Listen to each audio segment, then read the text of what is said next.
Welcome to this explainer. Look, if you're a first-year med student tuning into Med's Simplified Hub right now, I am absolutely thrilled you're here.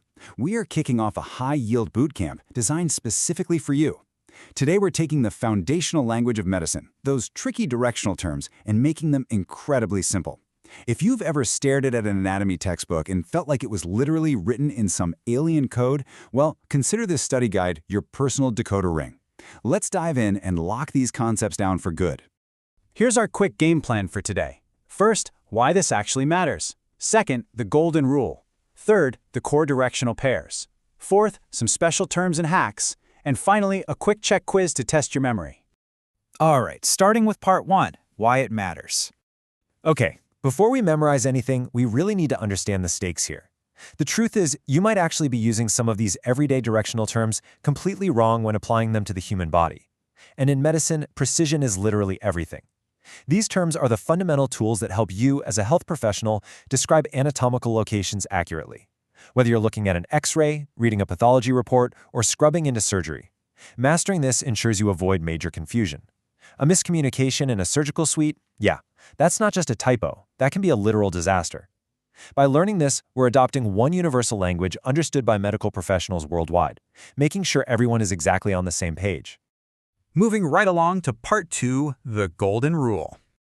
So this is it, the absolute foundation of all anatomical communication, the anatomical position.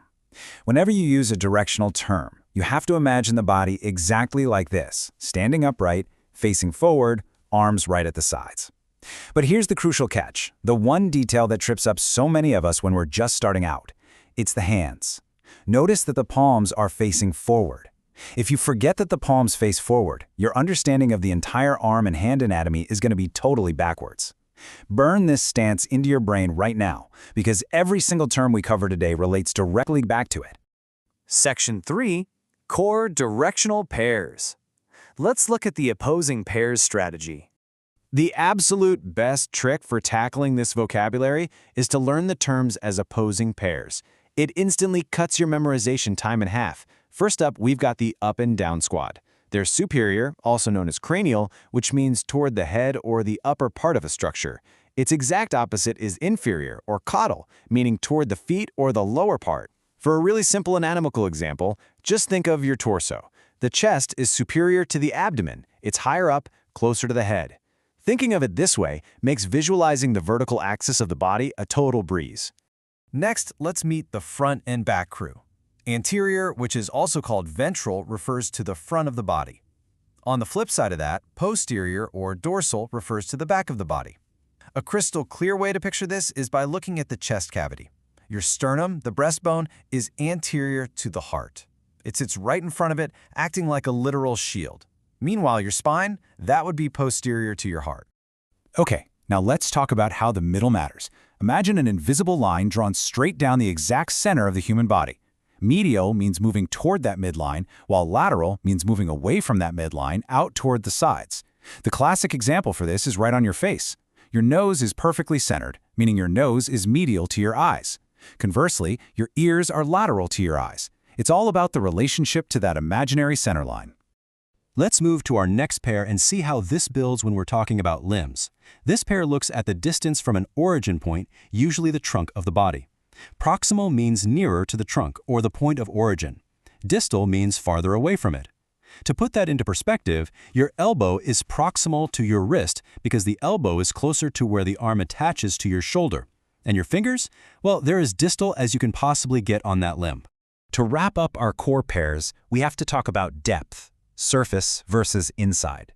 Superficial means near the surface of the body, while deep means exactly what it sounds like. Farther away from the surface, more internal. A super practical example, your skin is superficial to your muscles. And those bones, they are deep to the muscles. Understanding this is absolutely vital when you're describing wounds or surgical incisions. All right, Section 4, special terms and hacks. Time to shift into full study buddy mode. Beyond those core pairs we just covered, you're going to constantly see these special directional terms popping up in medical reports. Ipsilateral means on the same side of the body, while contralateral means on the opposite side. Central refers to the main part. Think the central nervous system. Peripheral means the outer edges, like the peripheral nerves running down your arms. And then we have bilateral, meaning something occurs on both sides of the body, versus unilateral, meaning it only happens on one side. These are the vital modifiers that add that necessary layer of precision to your clinical descriptions. Now, I know what you're thinking. How on earth do we memorize all of this without our brains melting? By effortlessly bypassing rote memorization with a few fun memory tricks. Just remember these 3 phrases. Superior wears a crown because it's at the top toward the head. Medial loves the middle. I mean, they literally sound exactly the same. And distal is distant. The farther away a structure is, the more distant or distal it is. Seriously, whisper these to yourself during your next anatomy lab. I guarantee they work like a charm. Finally, Section 5, Quick Check Quiz. Time for some active recall. Here's your first rapid-fire question. The arms are blank structures. Think back to the special terms we just discussed relating to how many of these structures you actually have. And the answer is bilateral. Because you have an arm on both the left and the right side of your body, they are bilateral structures. Great job if you got that one. Let's try just one more. This one's a slightly trickier question. It requires you to remember our very first lesson today. The thumb is blank to the little finger. Think carefully about that baseline we established earlier before you answer. The answer is lateral. Now be honest, if you guessed medial, you probably looked at your hand while it was resting comfortably on your keyboard, right? But remember the golden rule, the anatomical position. Standing upright, arms at the sides, palms facing absolutely forward. In that specific position, the thumb is on the far outside moving away from the midline, which makes it lateral to the little finger. That right there is exactly why knowing the anatomical position is so critical. You absolutely crushed this boot camp. Mastering these directional terms is the essential prerequisite to tackling our next major topic, complex body movements. Honestly, you can't understand flexion, extension, abduction, or adduction without first knowing exactly where these structures are located using the vocabulary we just unpacked. So I'll leave you with this. If a surgeon asked you to make a distal incision on the anterior contralateral limb, would you know exactly where to cut?